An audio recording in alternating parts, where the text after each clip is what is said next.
Breaking news, BNP mayor পদপ্রার্থী নারীর সাথে দেখা করতে গেছেন অজু করে তার বাসায়। ইতিমধ্যে আপনারা অনেকে এই ভিডিও ফুটেজটা পেয়ে গেছেন। আমিও আপনাদের জন্য নিয়ে আসলাম বিএনপির মেয়র পদপ্রার্থী গাইবান্ধা বিএনপির নেতা। পদবী হচ্ছেন গাইবান্ধা জেলার যুগ্ম সাধারণ সম্পাদক ও পলাশবাড়ী থানার পৌর সভাপতি আবুল কালাম আজাদ। মেয়র পদপ্রার্থী বিএনপি নেতা কট খেয়ে গেছেন সুন্দরী নারীর সাথে। তিনি রোমের ভিতরে কি যেন অজু করে করতে গেছেন।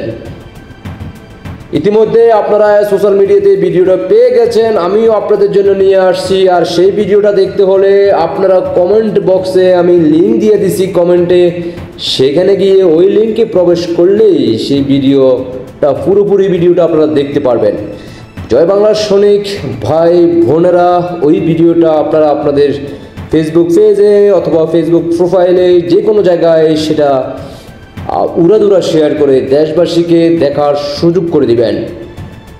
হয়তোবা আমরা 6 থেকে 12 ঘন্টা পরে আমরা বিএনপি ঊর্ধ্বতন কর্মকর্তা যারা আছেন, সিনিয়র নেতারা যারা আছেন, রিজভি থেকে শুরু করে যারা বিএনপির ঊর্ধ্বতন কর্মকর্তারা, বিএনপির সিনিয়র নেতারা হয়তোবা 6 থেকে 12 ঘন্টা পরবর্তীতে নিউজ আমরা আপডেট পাবো যে এই মেয়র গাইবান্ধা যিনি মেয়র হিসেবে পদপ্রার্থী ছিলেন এবং তার মনের আশাটা হয়তোবা বিএনপির পক্ষ থেকে না, তিনি হয়তোবা আওয়ামী লীগের পক্ষে লোক হয়ে যেতে পারেন।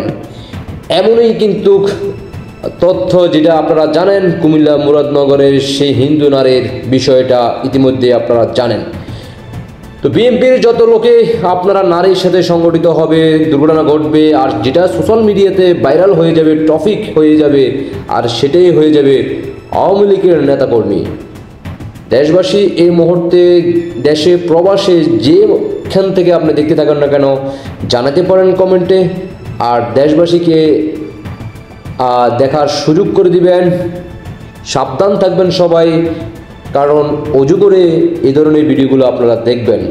আর বিএনপির নাম অজু করে নিতে হয়, সেটা ইতিমধ্যে আপনারা সবাই জানেন। চলিতেছে এভাবে সারা বাংলাদেশে নারী দর্শন থেকে শিশু দর্শন থেকে শুরু করা কোনো নারী বাংলাদেশে 5 আগস্টের পর থেকে নিরাপদ নয়। এই ভিডিওর পরবর্তী ভিডিও পাবেন আরেকটি আমাদের মায়ের এই দুনিয়া ত্যাগ করে চলে গেছেন, সেটাও তাকে মেরে ফেলা হয়েছে। পরবর্তী ভিডিওতে আরেকটা নতুন মায়ের দৃশ্য নিয়ে আসব।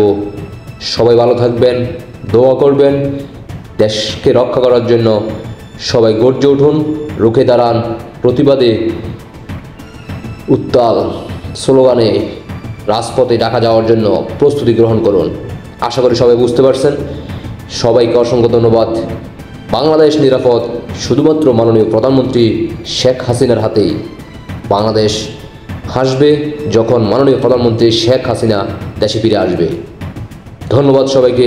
জয় বাংলা, জয় বঙ্গবন্ধু, জয় শেখ হাসিনা। আল্লাহ হাফেজ।